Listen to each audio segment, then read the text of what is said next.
두 번째 시간 시작하도록 하겠습니다. 2절 계속 이어서 시작합니다. 가나안 땅 죽음에 와타모트 베에르츠 케나안. 어디서 죽었다고요? 가나안 안에서. 누가요? 사라가 죽었습니다. 가나안 안에서 127세 죽었습니다. 127세.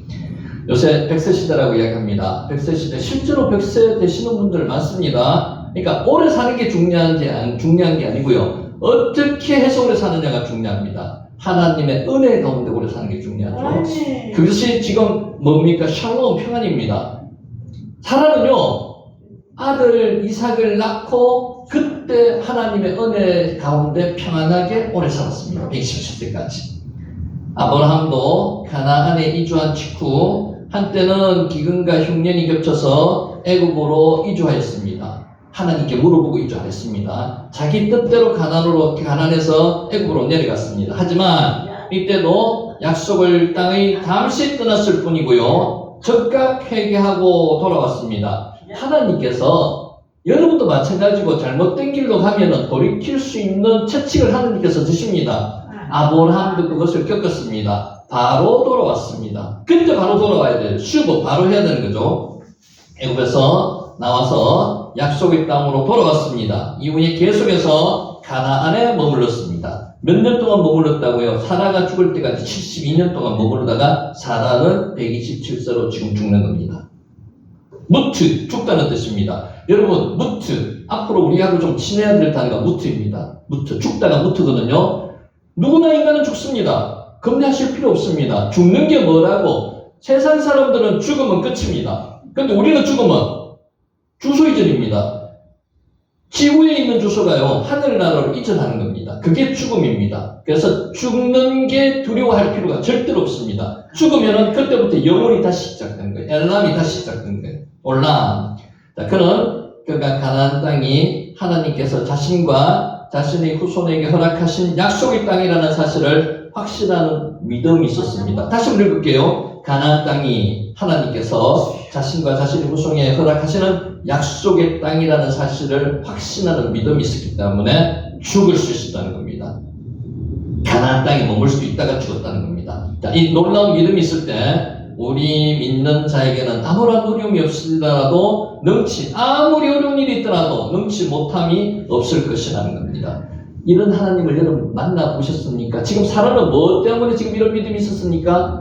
자식을 90세에 낳을 수 없는 나이에 자식을 낳았기 때문에 하나님을 체험했습니다. 그리고 난 이후에 이제는 어떤 어려움이 오더라도 하나님께서 나와 함께 하심으로 능치 못할 일이 없다는 믿음이 생겼다는 겁니다. 그래서 우리도 그런 하나님을 만나셨을 거고요. 혹시라도 만나지 못했다면 지금이라도 그 하나님을 만나서 이제 남은 인생은 하나님과 동행하시기 바랍니다. 그 삶이 무슨 삶이라고요? 샬롬의 삶입니다. 샬롬. 편안한 삶이 되는 거죠. 편안한 삶을 사시면 안 돼요. 편안하면은요, 몸도 병이 들지만 마음이 병이 듭니다. 평강의 삶을 살아야 됩니다. 샬롬의 삶. 아멘. 자, 헤브론, 곧 기럇 아르바에서 키르야트 아르바 히 헤브론. 헤브론과 같은 동격의 단어가요, 기럇 아르바입니다. 자, 사라가 하나님으로부터 부르심을 받아 죽은 장소가 어디라고요? 가나안 땅입니다. 또 사라의 장지로 구입한 후에 아브라함을 비롯한 구약의 위대한 족장들이 차례로 매장되었던 땅이 가나안 땅에 있는 헤브론입니다. 헤브론이 중요합니다. 헤브론이. 다윗이 어디서 처음에 왕이 되었습니까? 헤브론에서 왕이 되었습니다. 사라의 장지가 어디 있습니까? 헤브론이 있습니다. 그래서 헤브론이 그만큼 중요합니다. 갈렙이 왜 저 산지를 내게 주세요 이야기했습니까? 헤브론 땅을 차지하기 위해서. 헤브론이 그만큼 중요한 땅이에요. 중요한 땅. 자, 이 땅은 예루살렘 남쪽으로 약 35km, 베들레헴 남서쪽 지점에 위치하고 있습니다. 베들레헴 남서쪽으로도 35km. 그러니까 헤브론이 제일 밑에 있다고 보시면 돼요. 그 위에 베들레헴이 있고요. 그 위에 예루살렘이 있습니다. 자, 계곡을 끼고 여기는 또 물이 풍부했다네요. 물이 풍부해서 헤브론은 아브라함이 가나안 이주 후에 조카 롯과 결별하기도 한 곳이 어디예요? 헤브론이에요. 조카 롯의 목자들과 아브라함의 목자들이 목초지, 물 때문에 싸웠던 곳이 헤브론입니다. 헤브론이 20년간 기거한 곳이 헤브론입니다. 자, 이거 한번 읽어볼게요. 사라가 죽은 장소가 헤브론입니다. 사라는 가나안 땅 헤브론이 다른 말로 기럇 아르바입니다. 아르바의 도시 이런 뜻입니다. 가나안은 하나님의 언약의 땅입니다. 가나안은 하나님께서 아브라함에게 그 땅을 주시겠다고 이야기한 언약의 땅이고요. 헤브론은 단어 뜻이 교제의 자리입니다. 교제라는 뜻이 있습니다. 서로 화합하고 협동하고 서로 만남의 축복이 있는 장소가 헤브론입니다. 그래서 사라의 평생이 하나님 언약과 교제 속에 있었다는 의미가 여기 안에 담겨 있습니다. 이 지도 한번 보세요. 이 지도 보시면요, 제일 밑에가 헤브론입니다. 여기 헤브론이죠. 헤브론. 여기가 헤브론이고요. 여기가 베들레헴이고요. 여기가 예루살렘입니다. 순서가 그렇게 되어 있습니다. 그래서 예루살렘이 제일 위에 있고요. 베들레헴이 그 밑에 있고 헤브론이 더 밑에 있습니다. 그 밑으로 내려가면 브엘세바가 있습니다. 그래서 거기를 왔다 갔다 했다는 거죠. 이 지도만 머릿속에 있으면 성경을 이해하기가 상당히 도움이 됩니다. 이 지도 눈여겨 한번 보시기 바라고요. 그래서 요 강이 있는 요 강, 갈릴리 강이고, 요 바다, 갈릴리 호수에서 요단강을 거쳐가지고 사해로 들어오는 게, 요게 히브리 유대 지도입니다. 요 지도 안에서 성경이 다 이루어졌는 거예요. 자, 여기서 키르야트는 도시, 마을, 성읍이라는 키르야트. 기럇 아르바를 키르야트 아르바 이렇게 되어 있거든요. 그러니까 키르야트라는 것은 뜻이 도시라는 뜻입니다. 성읍이라는 뜻입니다. 키르야에서 유래했고요. 키르야트 도시, 성읍, 마을. 뒤에 있는 것은 아르바 사람 이름이고요. 자, 본절에서 사라가 헤브론 땅에서 죽은 것으로 미뤄볼 때 아브라함 가족은 아마 어떤 사유가 있어서 브엘세바가 무슨 뜻이었죠? 브엘세바 일곱 우물. 약속의 우물, 쉐바샤바를 따라가지고 브엘세바가 약속의 우물, 일곱 우물이 브엘세바입니다. 브엘세바에서 다시 헤브론으로 올라왔던 것으로 어떤 이유 때문에 좀 올라왔을 것을 유추했던 것 같습니다. 자, 헤브론은 뜻이 뭐라고요? 헤브론은 기럇 아르바와 이름이 같은 곳입니다. 헤브론은 교제라는 뜻이 있습니다. 교제, 연합, 화합 이런 뜻이 있습니다. 기럇 아르바는 아르바의 성읍 이런 뜻입니다. 아르바의 성읍. 아르바는 사람 이름이고요. 아낙자손이 아르바라고 보시면 됩니다. 자, 키르야. 이게 뭐라고요? 성읍이라는 뜻입니다. 도시라는 뜻입니다. 여기에 이제 우리가 좀 앞으로 좀 친숙하게 지내야 될 단어입니다. 이게 뭐라고요? 무트, 죽음입니다. 죽음. 사람이 죽는 것. 요거를 히브리어에서는 무트라고 이야기합니다. 무트. 누구나 다 죽습니다. 반드시 죽습니다. 죽을 때가 지금부터가 그래서 중요하다고 말씀드렸죠. 지금부터 마지막이 중요합니다. 우리는 이 세상에 죽음까지 가기 전 단계가 마지막 단계다 이거죠. 지금이 중요하다는 거. 어떻게? 하나님의 경건성을 가지고 살아야 된다는 거죠. 말씀과 기도 속에 지금부터 더 민감하게 하나님과 접근하지 살아야 됩니다. 무트, 요 단어 꼭 눈여겨보시기 바랍니다. 무트. 누구나 인간은 죽습니다. 무트. 자, 아르바는 가나안에 거주하던 거인 족속 아낙 자손입니다. 훗날 출애굽한 이스라엘 백성이 가나안을 정탐하러 갔다가 기골의 장담을 보고 놀랐던 족속이 아낙 자손들 때문에 놀랐습니다. 그들을 아르바라고 부르는 거죠. 아르바. 그래서 키르야트 아르바. 원문은 이렇게 되어 있습니다. 키르야트 아르바. 여기 기럇 아르바. 이렇게 우리가 발음하는 거죠. 이렇게 볼 때 기럇 아르바는 아르바의 성읍이란 의미입니다. 아브라함 당시에는 이 성읍이 헤브론이라 불렸습니다. 그래서 이 순서상에 보면은 아브라함 당시에는 헤브론이라고 불렸고요. 그 이후에 기럇 아르바라고 불렸다는 거죠. 그러니까 헤브론은 기럇 아르바는 같은 곳을 다른 이름을 부르는 곳입니다. 헤브론, 기럇 아르바는 같은 곳을 이야기합니다. 족장시대 이후에 붙여진 이름이요 기럇 아르바입니다. 키르야트 아르바 이렇게 있습니다. 키르야트 아르바 이게 무슨 뜻이라고요? 아르바의 성읍 이런 뜻입니다. 아낙 자손의 성읍 이런 뜻입니다. 자, 아르바는 넷째, 4배라는 뜻도 가지고 있습니다. 다른 이야기로 전성에 의하면요, 네 형제가 여기서 성읍이 나누어서 다스렸답니다. 네 개의 성읍에서 형제 넷이가. 그래서 넷째 네배라는 그것은 뜻도 가지고 있는 게 아르바입니다. 기랏 아르바는 네 겹으로 둘러싸인 성읍으로 보는 견해도 있습니다. 자, 여기 이제 중요한 단어가 나오는데요. 슬퍼하며 애통했다는.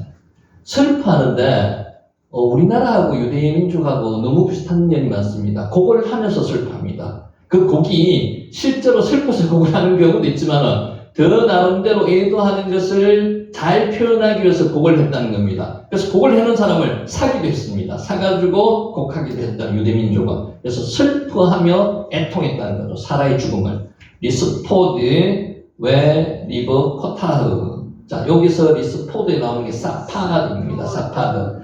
가슴을 치며 슬퍼하는 애곡행위가 사파드입니다. 어떻게 슬퍼했다고요? 가슴을 치면서 슬퍼했다는 거죠. 가슴을 치면서. 그만큼 이별의 아픔이 나름대로 유대인이나 우리인이나 이별은 좋은 거 아닙니다. 이별은 아파요. 이별은 아파. 그래서 어떻게 가슴 아픔을 표현했는가 하면은 가슴을 치면서 슬퍼했다. 사파드. 이게 사파드입니다. 사파드. 자, 이 이별의 아픔보다는 무슨 기쁨이 더 큽니까? 하늘나라 가는 기쁨이 크기 때문에 우리 성도들은 그것을 이겨낼 수 있는 거예요. 여기서 끝나는 게 아니라는 거죠. 사파드. 이 단어가 중요합니다. 사파드. 가슴을 치면서 슬퍼했습니다. 아브라함이 사라를 가슴을 치면서 이별을 슬퍼했지만은 하나님 나라에 가 있는 영원한 삶이 시작되기 때문에 그 슬픔만 하지 않았다는 그런 뜻도 포함되어 있습니다. 사파드. 웨리버 코타흐, 빠카는 단어가 있습니다. 빠카. 조용하게 우는 게 아니고요. 큰 소리를 내면서 슬피 우는, 눈물을 흘리면서 우는 애니까 빠카입니다. 비슷한 의미입니다. 가슴을 치면서 슬퍼하다는 게 사파드고요. 빠카는 소리 내어서 우는 거, 소리 내어서 우는 게 이게 빠카입니다. 그래서 얼마나 이별의 아픔을 리얼하게 표현했는가를 지금 나타내고 있는 겁니다. 사파드하고 빠카했다는 겁니다. 인간의 이별은 아픕니다. 하지만 이 이별보다는 더 우리는 생각해야 될 게 저 천국에서 새로운 삶을 시작해야 된다는 것. 그 슬픔이 그 기쁨이 아픔을 상쇄해 줄 수 있다는 겁니다. 사파드, 빠카. 자, 사라를 위해서 슬퍼하며 애통했는데 이처럼 유사한 의미를 가진 두 단어. 무슨 단어예요? 사파드, 빠카. 사파드, 빠카. 가슴을 치면서 눈물을 흘리면서 소리를 지르면서 애통했다는 겁니다. 그게 이별의 아픔을 아브라함이 그만큼 사라를 사랑했다는 겁니다. 사라를 그만큼 사랑했다는 이유가 뭡니까? 사라가 아브라함을 그만큼 이해해 주었다는 겁니다. 여러분, 배우자를 여러분 인생의 동반자로 생각하셔야 됩니다. 인간의 동반자입니다. 그리고 이별을 하면 이런 아픔이 있는 거예요. 이 아픔도 어떤 또 기쁨이 있기 때문에 아픔이 상쇄될 수 있는 거예요. 그래서 너무 슬픔만 하지 않았습니다. 아브라함도. 오늘 그 리얼한 것을 히브리어로 이렇게 한번 표현하고 있는 겁니다.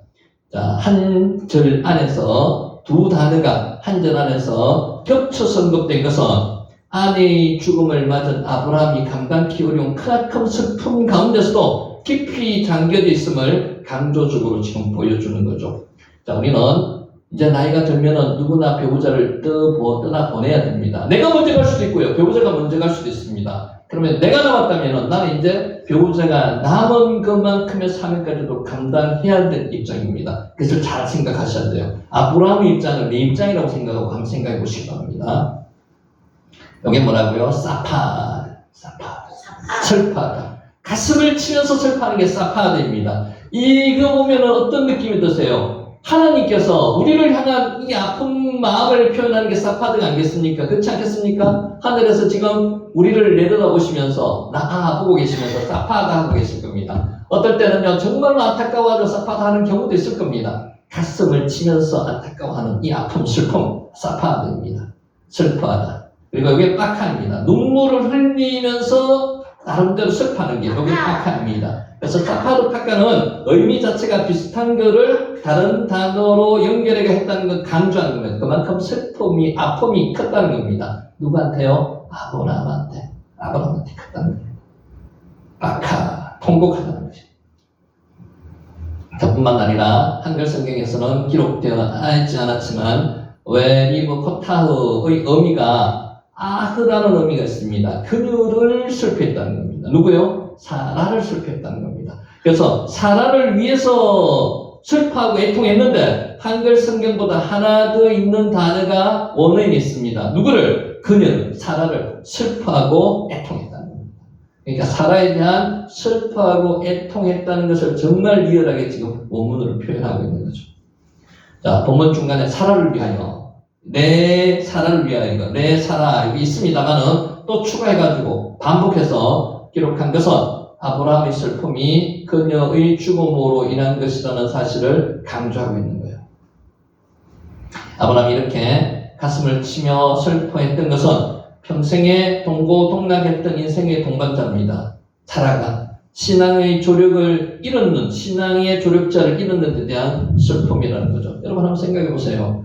지금 72년 동안을 가나안 땅에 들어와가지고 어려운 일을 다 겪고 어떤 때는 미흡기도 했겠죠, 그죠? 자기 부인을, 사라를 누구로 했어요? 동생이라고 속여가지고 자기 목숨을 부근한 적도 있었습니다. 2번이나, 한 번도 아니고. 이런 남편을 믿고 따라야 되겠습니까? 라고 하나는 나름대로 하나님 앞에 한탄하고 원망했을 때도 있었을 겁니다. 그런 부인한테, 사라한테 아브라함은 어떤 나름대로 나름대로 죄를 지었을 거 아니에요? 이런 부인을, 이해해준 부인을 떠나보냈다 하는 건 어떤 마음에 정말 슬픔과 애통함이 있었을 겁니다.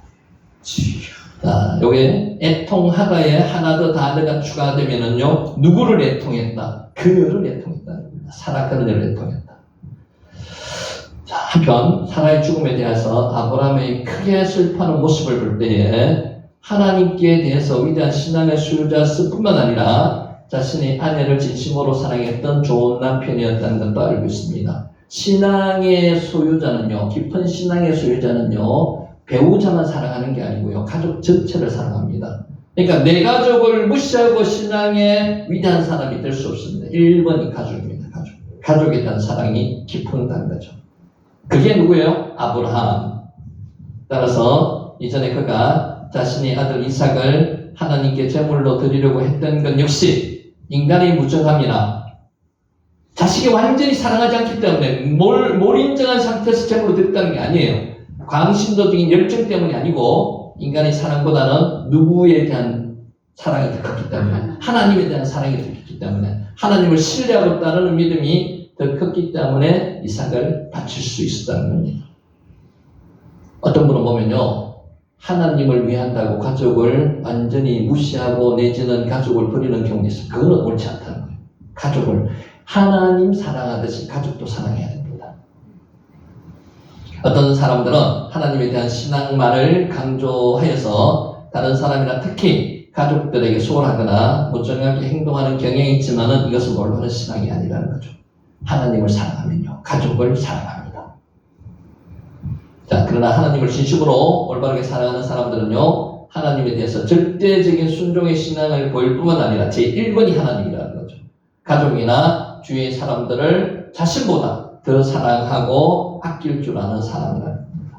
왜냐하면 우리 주님께서는 하나님께 드림이 되었다, 이 제물이 고르반이거든요. 이렇게만 이야기하면은 분모를 안 섬겨도 된다고 이렇게 하는 사람들이 바리새인들 있잖아요. 이런 사람들은 올바른 신앙인이 아니라는 겁니다. 하나님께 드림이 되었다고만 하면 그만이라고 말하면서 자신의 가족들에 대한 소홀한 사람들을 하나님께서는 싫어하십니다. 끝까지 가족을 돌보는 사람이 진정한 신앙입니다. 이런 면에서 자신의 아내 죽음 앞에서 가슴을 치면서 통곡하는, 사파다하고 빡하는 아브라함의 모습은 참으로 아름다운 신앙인의 모습입니다. 인간적이라는 거죠. 남편들아, 아내 사랑하기를 그리스도께서 교회를 사랑하시고 교회를 위하여 자신을 주신 것 같이 하라고 에베소서 5장 25절에 말씀하고 계십니다. 자, 이제 여기서 중요한 거 하나 나옵니다. 2절 다시 읽습니다. 사라가 가나안 땅 헤브론, 곧 기럇 아르바, 기럇 아르바가 헤브론하고 똑같은 도시라고 그랬습니다. 죽음에 아브라함이 들어가서 사자를 위하여 슬퍼하며 애통하다가, 여기서 뭔가 조금 어색한 단어가 있습니다. 들어간다는 말은 뭡니까? 어디 안으로 들어간다는 것은 건물 안으로 들어간다는 거죠. 그러면 사라의 시신이 어디 있다는 이야기입니까? 텐트. 그건 이제 건물이 없으니까 텐트 안에 있다는 거죠. 실제로 텐트라는 이야기는 나오지 않습니다. 어디에 쓰는지 지금 없어요. 그래서 들어가는 의미 자체는 안 맞다는 겁니다. 가스라는 단어가 맞다는 겁니다. 와야보가 들어가다는 의미가 아니고 가스라는 의미입니다. 자, 직역하면 이렇습니다. 와야보를 그리고 나서 그는 갔다는 겁니다. 어리로 사라를 슬퍼하고 사라를 위해서 애곡하고 슬퍼 들어가서 했다는데 들어가서가 아니고 가서 그랬다는 겁니다. 자, 본문에는 한글 성경의 번역인 들어갔다는 뜻은 전혀 없습니다. 가서 들어갔다는 것은 텐트 안으로 들어갔다든지 뭐 안으로 들어갔다는데 사라의 시신이 텐트 안에 있다는 전제 조건입니다. 근데 그런 말은 없습니다. 그래서 번역은 있는 그대로 하면 가서 슬퍼했다는 겁니다. 이해하시겠죠? 그럼에도 불구하고 한글 성경은 본문의 와야브를 RSV나 NIV도 멘트 그냥 갔다는 겁니다. 들어갔다는 게 아니고요. 해야 하는데 들어가서라고 번역을 했는 것은 번역이 잘못됐다는 겁니다. 자, 사라의 죽음을 장막 안에 두었으리라고. 장막이 오헬이거든요. 오헬이라는 단어가 안 나옵니다. 장막 안에 두었으리라고 추정하고 기록했기 때문에 이런 번역이 나오는 건데 이 번역은 잘못된 번역이라는 거죠. 그러나 어떤 명령어본의 성경에서도 한글 성경처럼 들어갔다는 이야기는 없습니다. 그냥 가서 와야보가 가서라고 번역을 해야 돼요.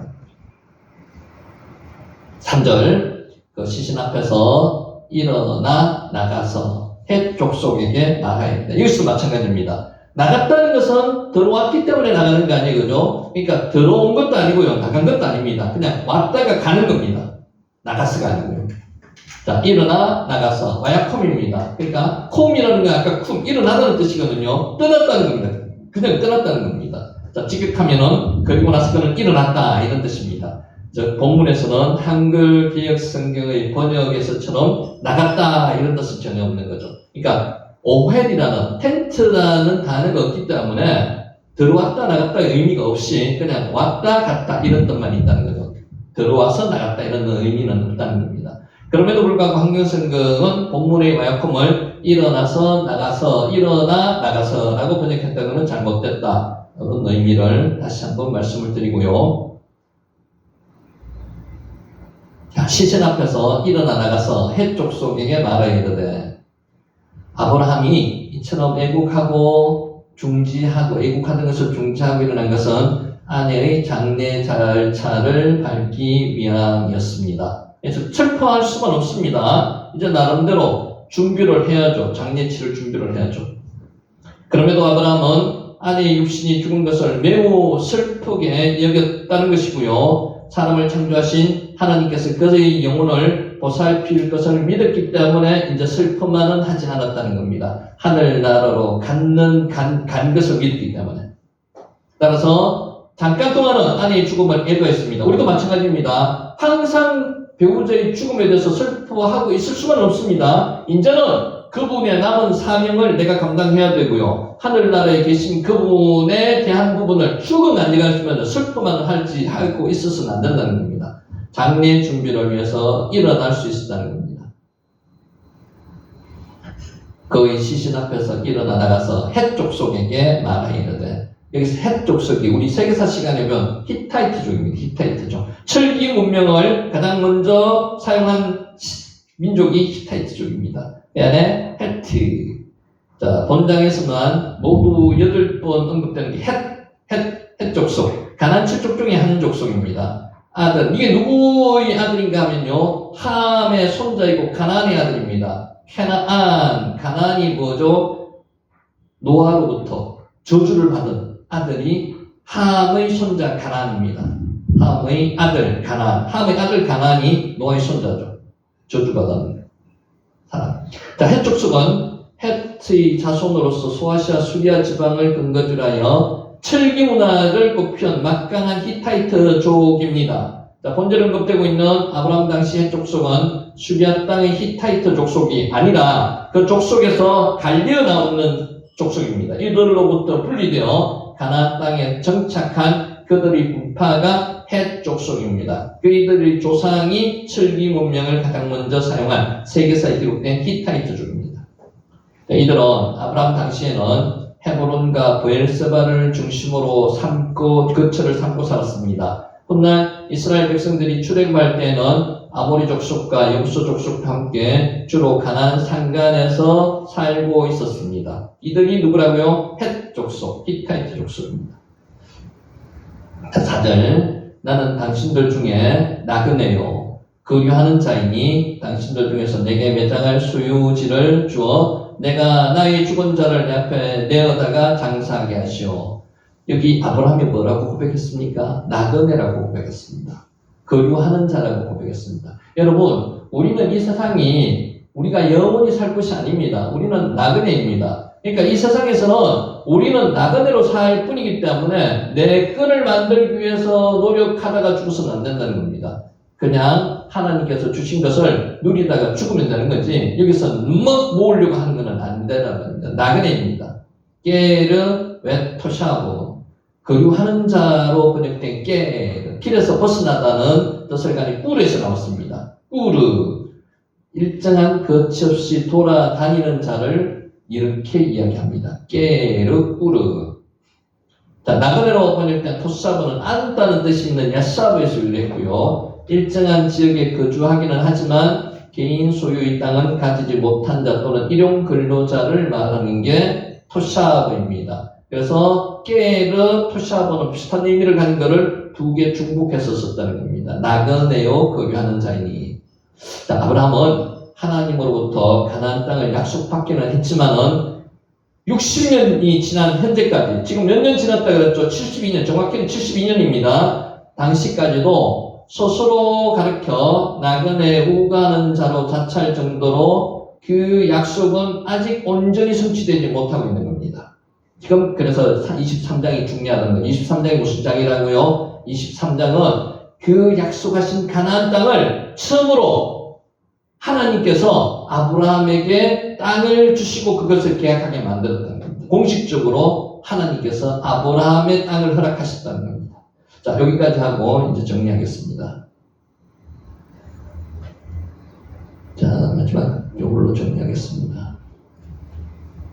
이걸 보이십니까? 권투하는 거죠, 권투하는 거. 무하마드 알리 아십니까? 알리, 복싱 선수 무하마드 알리. 벌처럼 날아서 나비처럼 쏘아라. 자, 70년대 무하마드 알리라는 유명한 권투 선수가 있었습니다. 오늘 할 제목이 따바르 말입니다. 말씀. 그는 시합을 앞두고 항상 명언을 남겼습니다. 나비처럼 날아서 벌처럼 쏘는 거죠. 나비처럼 날아서. 그러니까 이 사람은 복싱 스타일이 그냥 가만히 서 있는 게 아니고요. 막 이렇게 링을 돌아다닙니다. 돌아다니다가 피하고 그래서 가만히 서 있지 않고요. 그게 나비처럼 날아서 벌처럼 쏘는 겁니다. 탁탁 한 번씩 잽을 막 던지는 거죠. 나비처럼 날아서 벌처럼 쏜다. 소련의 전차처럼 저들어갔다가 프랑스 미꾸라지처럼 빠져나오겠다. 이게 이 사람 스타일입니다. 굉장히 권투를 잘했습니다. 일본군의 진주만 기습같이 하겠다. 일본군의 진주만 기습은 정말로 기적입니다. 이렇게 할 수가 없습니다. 그런데 그들은 성공했습니다. 그는 수많은 대회에서 금메달과 챔피언 벨트를 받았고 나중에 이런 말을 했습니다. 내 승리의 절반은 주먹이었고 절반은 말이 있었다. 여러분, 말이 그만큼 중요하다는 겁니다. 내가 말을 하면 말대로 이루어지는 거 여러분 깨닫고 느끼시고 계십니까?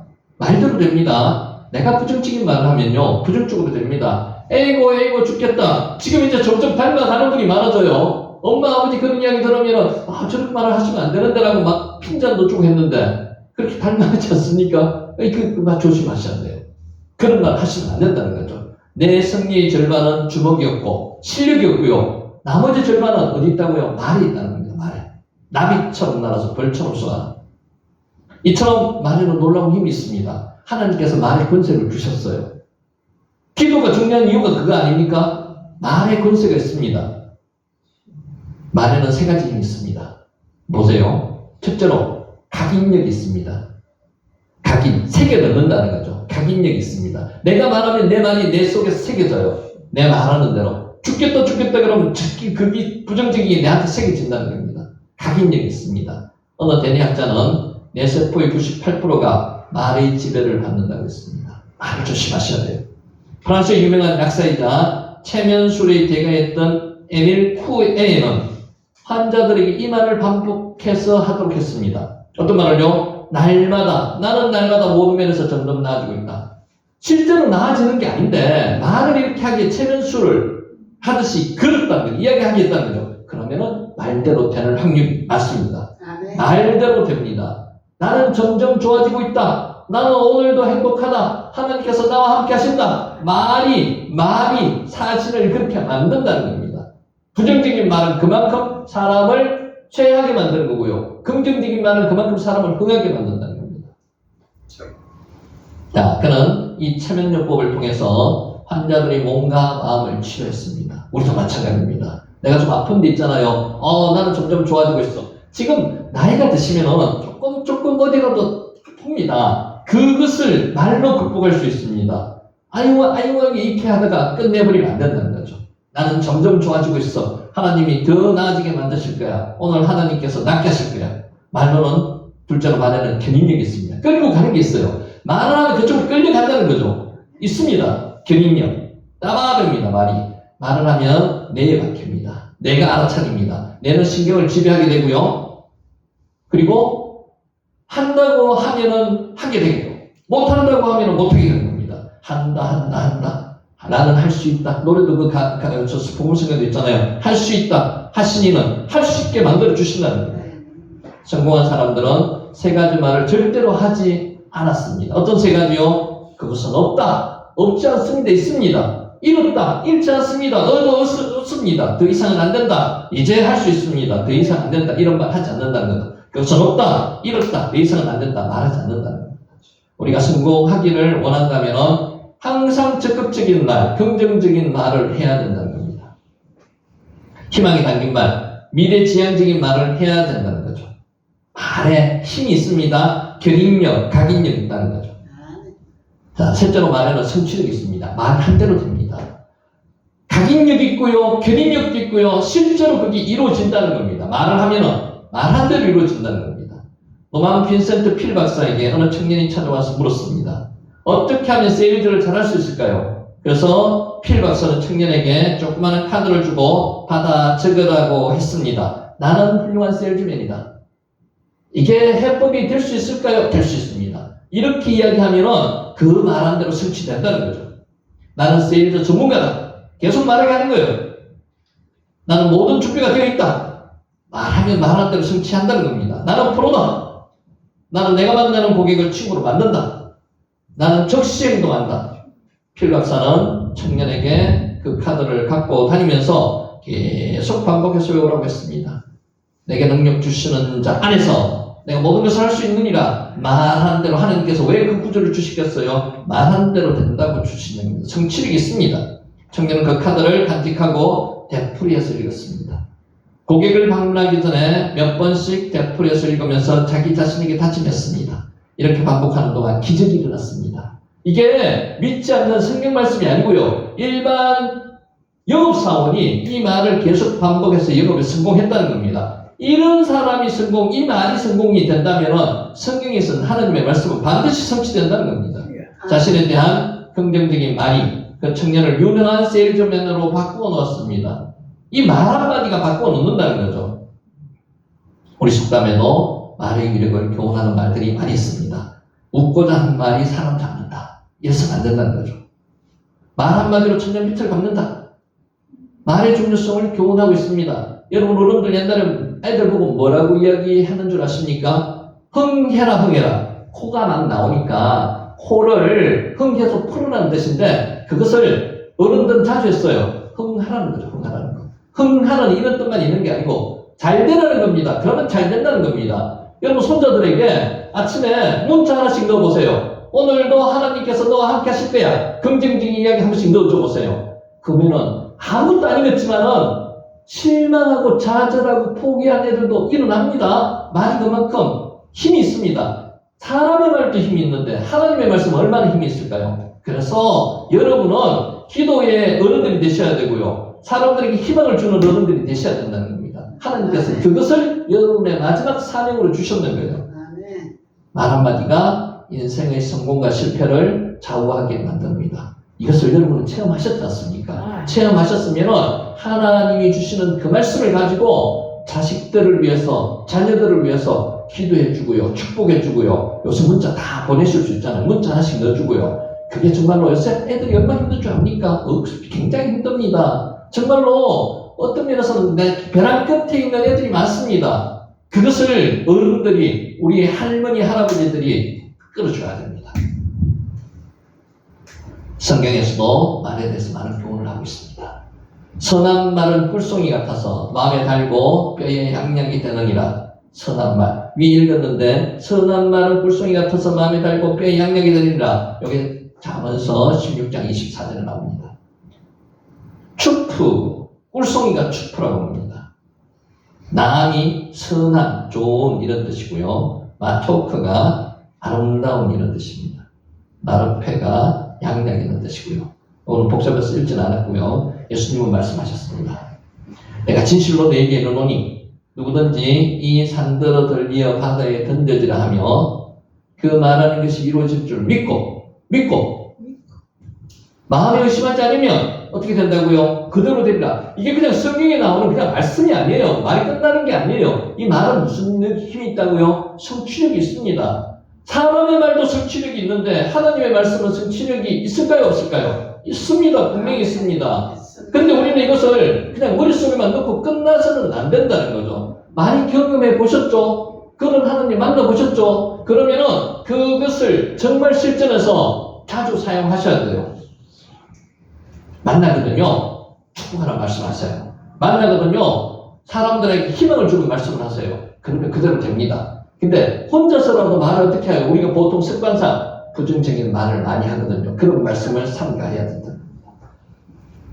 사도 야고보는 말에 대해서 집중적으로 교훈했습니다. 이와 같이 혀도 작은 지체로 돼 큰 것을 자랑하도다. 보라, 얼마나 작은 불이 얼마나 많은 나무를 태우는가. 여러분 보셨죠? 산불 한 번 나면요, 온 산이 아니라 집까지도 다 태워버립니다. 그만큼 불이 위험해요.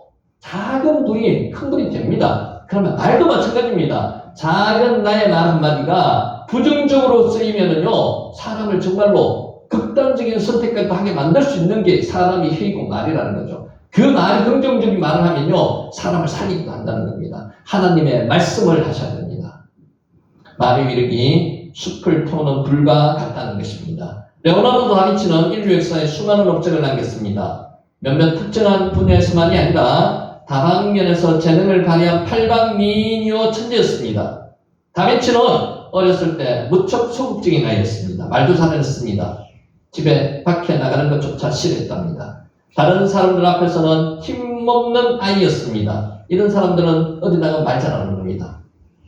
일찍 고아가 된 다빈치를 그의 할머니가 키웠습니다. 이게 할머니의 역할이 중요합니다. 잘 보세요. 어떤 역할을 하셨는지. 다빈치가 집을 나설 때마다 할머니는 그의 귀에다 대고 이렇게 속삭여 줬습니다. 오늘 여러분에게 힌트 드리는 겁니다. 오늘 여러분 잘 오셨어요. 여러분 자녀들에게, 여러분의 손자들에게, 아니 걔들이 농담으로 듣는 것처럼 보일 수도 있지만 안 그렇습니다. 이런 말을 했습니다. 너는 무엇이든지 할 수 있어. 할머니는 너를 믿는다. 여러분 이 말을 애들이 압니다. 듣습니다. 그냥 멋지고 가지고 표현은 안 할 뿐이고 어떤 표현을 하더라도 상관없습니다. 이런 말을 계속하시기 바랍니다. 나는 너를 믿는다. 나는 너를 믿는다. 손자야, 아들아, 나는 너를 믿는다. 여러분, 아들들은 요새 쉬운 생활을 하고 있습니까? 딸들은 전부 행복한 생활을 하고 있습니까? 아닐 수도 있습니다. 그때 힘이 되는 사람이 누가 돼야 된다고요? 할머니들, 할아버지들 돼야 된다는 겁니다. 너는 무엇이든지 할 수 있다. 하나님께서 너를 그렇게 만드셨다. 너를 하나님께서 만드셨는데 너는 그 작품인데 너가 지금 힘들더라도 하나님께서는 내가 무엇이든지 할 수 있게 만드셨어. 이런 말 한번 해보시기 바랍니다. 힘이 됩니다. 할머니는 너를 믿는다. 엄마는 너를 믿는다.